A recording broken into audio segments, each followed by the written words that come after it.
নমস্কার বন্ধুরা, সবুজ মন চ্যানেলে আপনাদের সকলকে স্বাগত জানিয়ে অতি সহজ পদ্ধতিতে দুটো রেসিপি আপনাদের সাথে শেয়ার করব।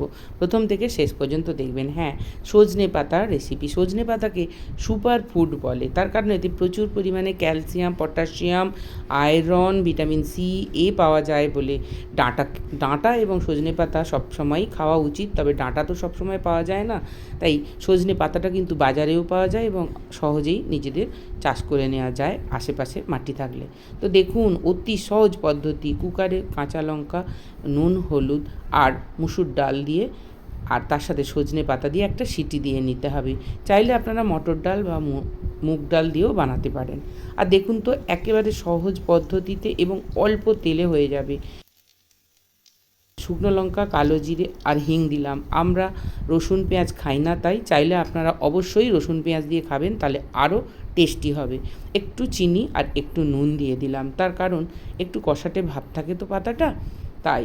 দেখুন তো, অতি সহজে এই রান্নাটা হয়ে গেল।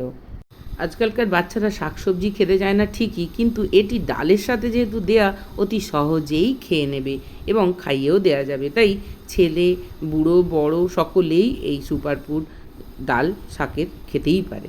আর একটা রেসিপি হলো সজনে পাতার ভর্তা। এটাও অতি সহজ এবং অল্প তেলে রান্না হয়ে যাবে এবং খুব সুস্বাদু।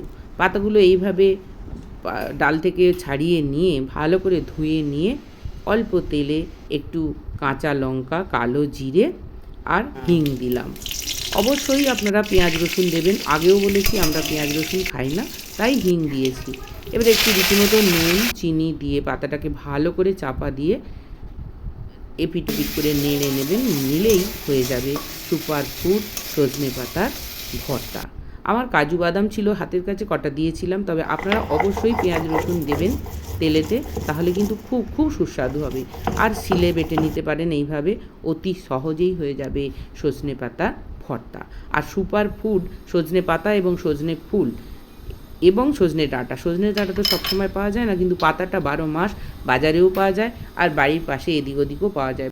ভিডিওটা ভালো লাগলে লাইক শেয়ার করবেন এবং আমার পাশে থাকবেন।